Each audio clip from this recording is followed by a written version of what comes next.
Welcome to the course introduction video on how to use the EMR website for the EMR hybrid and accelerated hybrid course. So when you log in, you'll have to log in using either your @stolaf.edu or @carleton.edu or @gmail.com email address to get access to this site after registration is complete. This is the main page. And if you scroll down here, this is the video you're watching right now.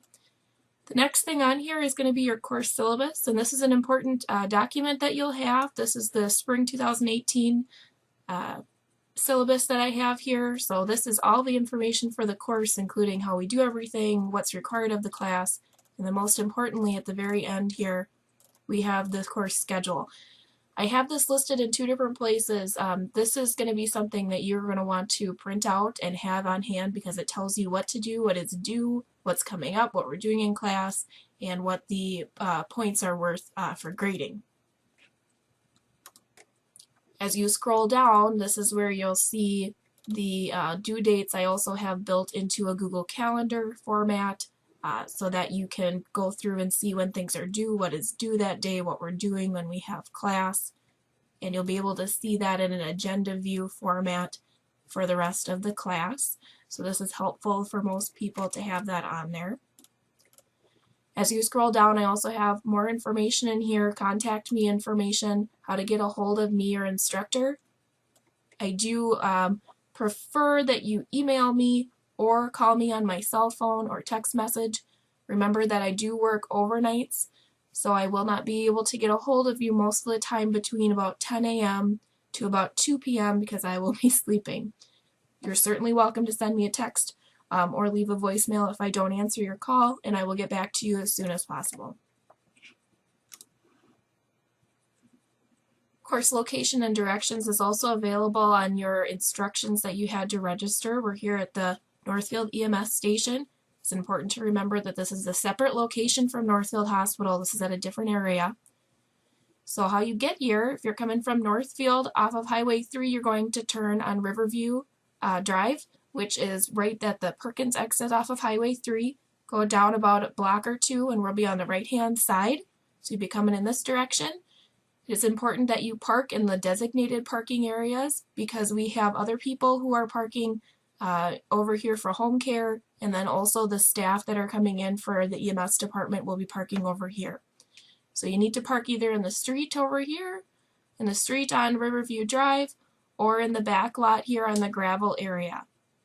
The door that you're going to go into is right next to the EMS ambulance garage doors, and it says EMS education on there. Go ahead and go through that door when you're coming in for class.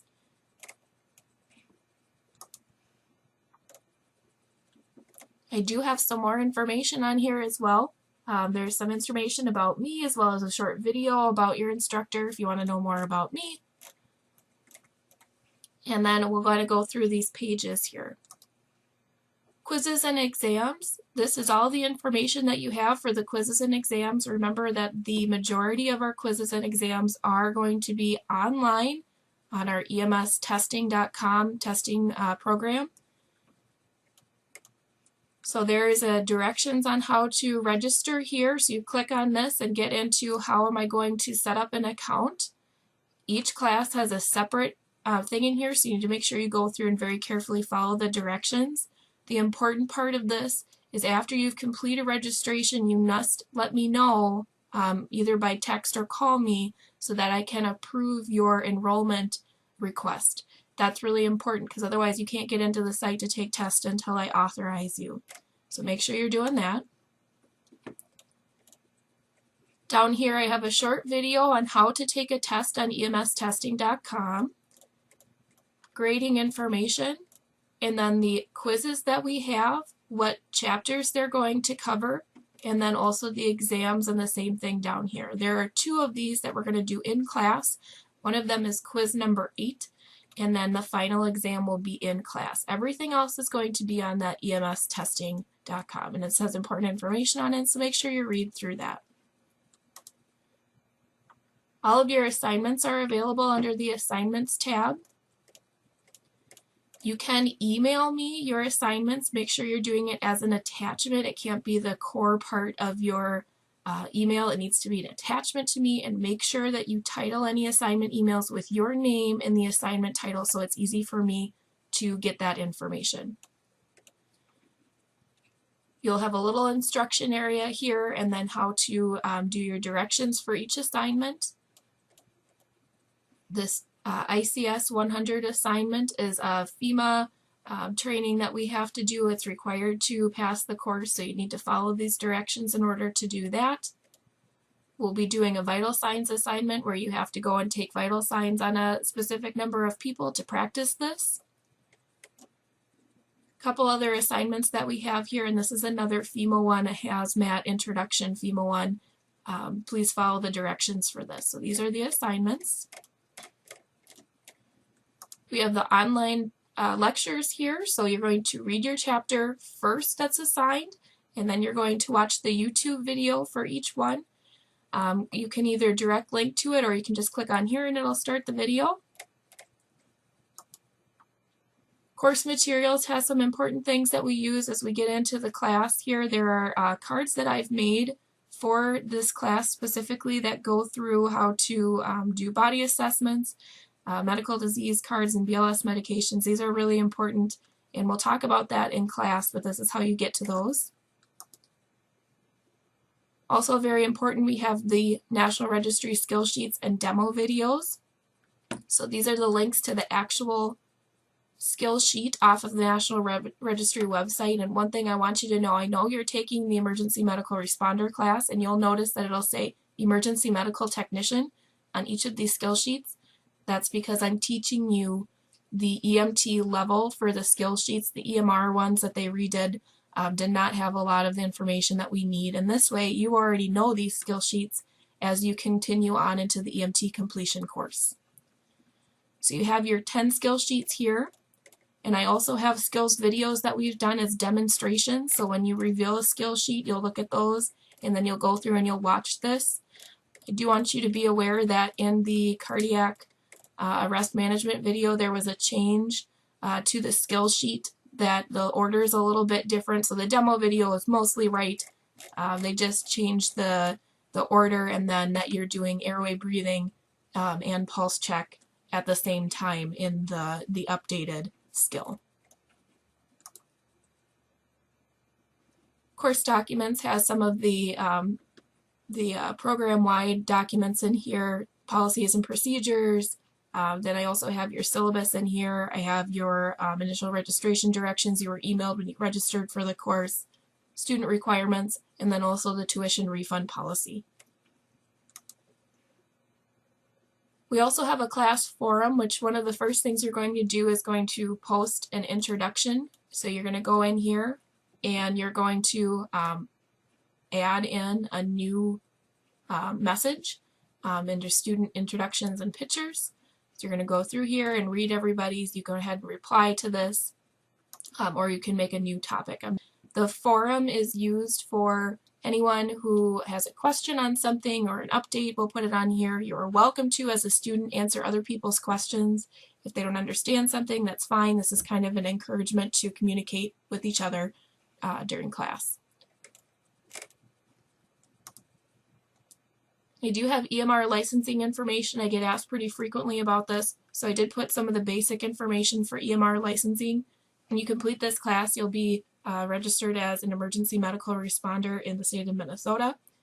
There is an option to do a national registry for emergency medical responder. However, that does cost money, and you have to go and take a cognitive exam at a Pearson VUE testing center. The majority of my EMR students do continue on to EMT with the EMT completion class. So if you're going to do that, you're going to just do your national registry during the EMT portion. Most people do not do the national registry for EMR. And you do not need to be nationally registered to be an EMR in the state of Minnesota. So you're good to go at the end of this class for the Minnesota requirements. If you are interested in doing the national registry for EMR, then you need to let me know at the beginning of the class, because I need to change a couple things of how we do the testing at the end of class to make sure that we're meeting the registration requirements for the national registry. Once you have your EMR, you have to renew that certification every 2 years. All EMRs expire on October 31st of your expiration year, and we have a 2-year expiration cycle, so you'll in 2 years have to recertify your EMR if you have not upgraded to EMT. I have another link to contact me if you need to get a hold of me on here. And then also, per popular request, I have EMT completion information. I have a lot of students who want to get ready for EMT for that class, so I have all that information listed on here. The big thing that you can do to get ready for EMT is to start working on your immunizations, because this takes time. We have quite a number of requirements for immunizations for the EMT class, so you need to go through this and look at that and see what you need that is missing. So this is the form that goes through all the things that we need, and some people are not up to date on all of these. And the big one here is also going to be your tuberculosis or TB screening. There's a couple different ways that you can do this. If you have questions on this, please get a hold of me so I can walk you through it. If you're a college student, the health centers at both of the colleges can do a skin mantle test, which you have to do 2 of those, and they have to be a week apart, so you can do it that way. That's the cheapest option. You can also do a blood test, which is just one of them that's good for a year, which is they draw your blood and they test that. If you are an international student, you're going to end up doing the blood test, because if you receive the TB vaccination available in Europe, then you're going to be positive for the skin test, and you're going to end up having a chest x-ray, which is going to be more expensive, and we don't want to irradiate you if we don't need to. So if you're an international student, you're probably going to have to do this TB blood test. It's also called a TB Gold test.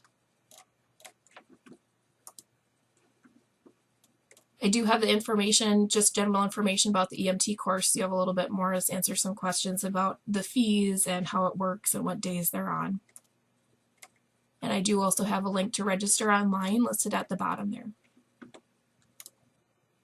This website is also available on mobile devices, so you're able to view all of this on your phone or your tablet, as long as you are logged into your St. Olaf, Carleton, or Gmail account.